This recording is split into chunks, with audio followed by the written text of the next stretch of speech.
Hello and welcome to my second episode, where I'm addressing spiritual sexuality for Christians.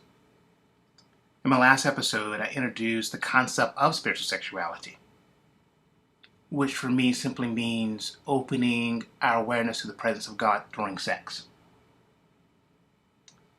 which is not about practicing some special technique per se, or engaging in some highly esoteric practice, but simply opening our awareness to the presence of God who is already there.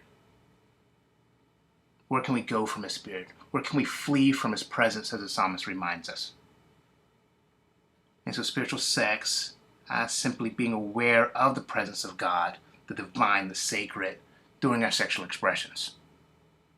You might be thinking, that sounds well and good, but how do I get there? How do I grow in my awareness of God, particularly during sexual expressions? And so for me, that concept of growth is what stood out. How do we grow into these things? And so the title of this episode is Taking Sex into the Deep, in which I want to highlight three levels of growth, three levels of development, sexual development. A lot of times when we think of sexual development, we think in terms of puberty, adolescence, of our physical body maturing, being prepared for procreation. Here I'm not talking about development in the sense of physical maturity, but more the maturing of our awareness. How do we grow in our awareness? And so the three levels of awareness of sexual development would then be physical, personal, spiritual. And so if you think of the iceberg analogy, physical sex would be that surface level of the experience, that surface level of our awareness.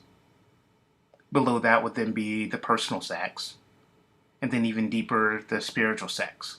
And so again, that's why I'm titling this Taking Sex in the Deep, where we want to grow beyond just the surface physical level of awareness into these deeper personal and spiritual aspects and experiences of sex.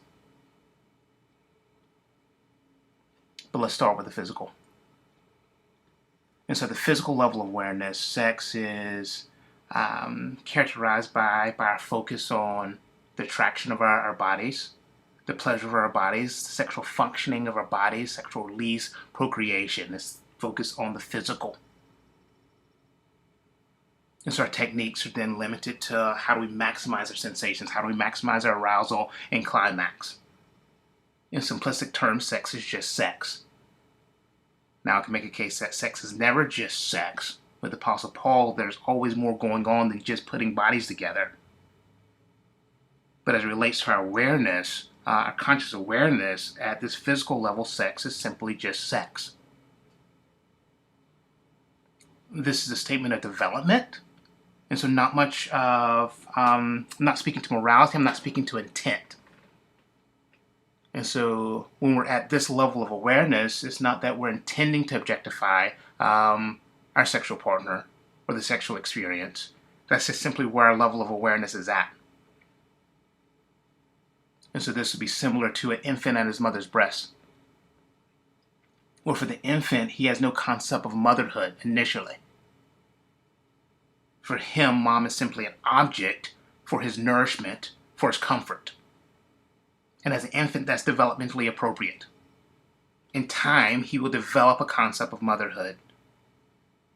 And so mom now is more than just an object for his comfort and nourishment. She now becomes a person. But initially, she's just an object. And so at this physical level of awareness of sex, sex is more of just meeting those physical needs.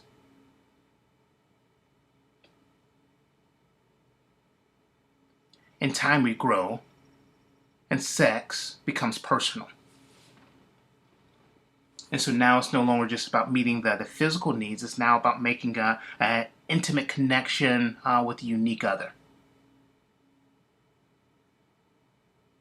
And so as our awareness grows, so do our techniques. And so now our techniques, our episode, our behaviors are not just about finding the quickest route to climax.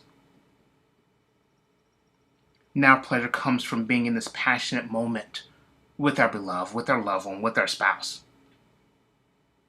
And so here sex moves from simply having sex to making love. I believe most of us will be somewhere between the physical levels and the personal levels of sex. And there's not a clear line there. This is a progression, a continuum of development. Where for most of us, sex, we're not completely objectifying our spouse. But for many, our spouse may be a fill-in to some of our own sexual fantasies. Or we're disconnected from them.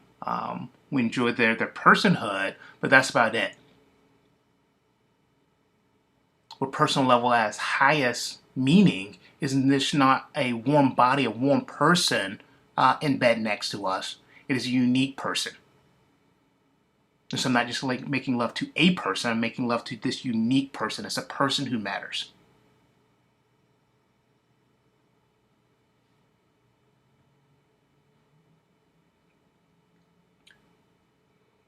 In time, we can then grow into, again, this concept of spiritual sex, taking things a little deeper. Again, this is characterized by our opening to God's presence with our entire being, our spirits, our souls, our bodies, during the sexual expression. Spiritual sex is not about holding an image of God in our minds, but truly simply abiding in the divine presence. To try to hold an image of God, whatever that image we hold of God, is not God himself.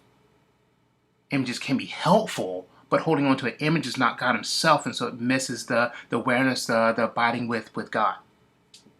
And so when we talk about spiritual sex, again, it's not about holding on to this image of God peering into your bedroom.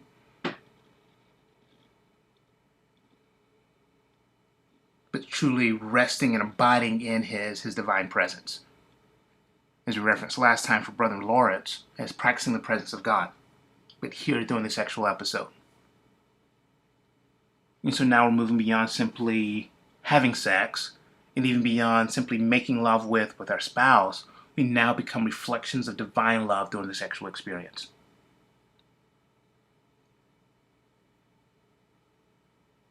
We're still able to enjoy our physical sensations. We're still able to enjoy our intimate connecting with our spouse. But now all these are enhanced as our joy now comes from being in the presence of God. And the presence of God is the fullness of joy. At his right hand are pleasures forevermore. And so at the spiritual level of sex, it's not denying the physical delight. It's not denying the passionate encounters on the personal level, but it does reflect now this divine love. There's more going on.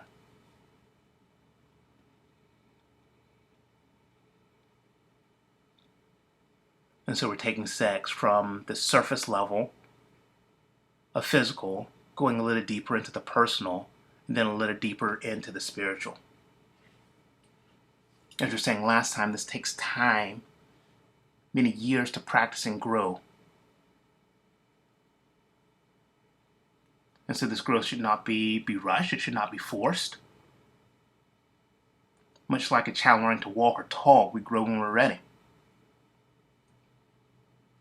And so if you realize that you or your spouse are at the physical level of sex, at the personal level of sex, enjoy that level without guilt. At the same time, be willing to grow when it is time. There's a time to move from high school into college. There's a time to move from physical to personal, a time to move from personal to spiritual. There's a time to do that. By all means, enjoy the season that you're in, but when it's time to grow, be willing to do that. How you know when it's time to grow? Often our sexual frustrations, our dissatisfactions, boredom, these may be signals that it's time to grow, that our current level is no longer satisfying, and now it's time to grow and take sex into the deep. Oftentimes when we experience frustrations, we try to spice things up. And so we may introduce some new lingerie, try some new positions, new locations. These things are all well and good, and they may work for a while. A little excitement may return to our sex life. But eventually things settle back down and we find ourselves dissatisfied, boring, frustrated. Because we're staying on that surface level, and things on that surface level can't ultimately satisfy. And so sex may be enjoyable, it may be pleasant, it may be physically intense, but there's times where it still lacks depth, it still lacks meaning. And so if you find yourself chasing the buzz but still dissatisfied, it may be time to take sex into the deep. All right, when I'm having this sexual encounter, am I able to connect with this unique person next to me? All right, I'm able to do that. What does it now look like to become aware of God's presence?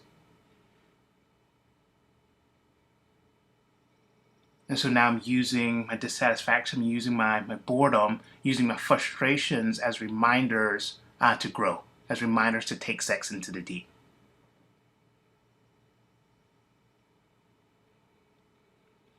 As I bring this episode to a close, I want to offer just a few tips of getting started. And so first, simply praying for an intimate awareness of God throughout life, and then include your sexual experiences.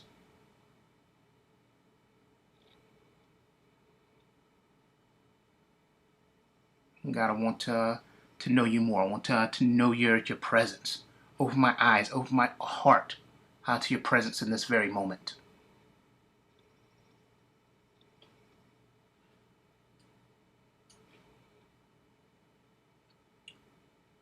We can also practice the presence of God outside the bedroom. And so practice being in His presence while driving to work, while you're washing the dishes, taking a shower, drinking your coffee. The more we exercise our awareness outside the bedroom, the more we can be open to God's presence inside the bedroom.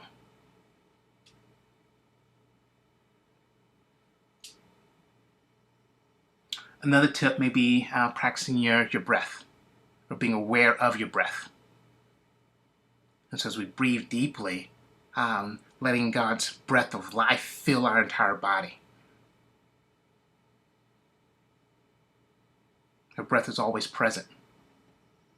So as we breathe in the breath of life, we can release whatever comes between us and God. And so we can release stress and worry.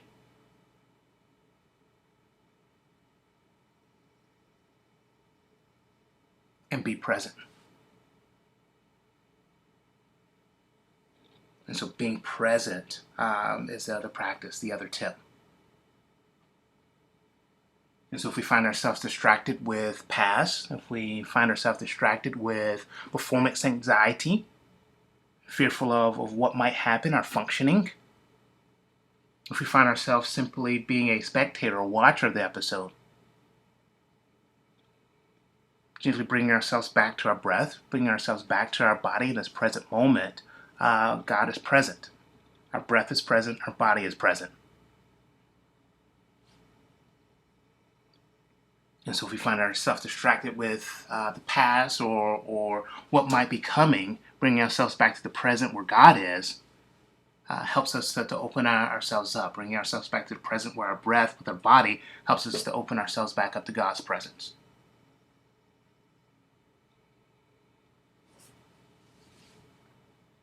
And finally, it's remembering that in Him we live and move and have our being. And so God's presence is not something that we have to achieve. It's not something that we have to work for. It's simply something that we have to remember. God is already present. Can't we simply remember that?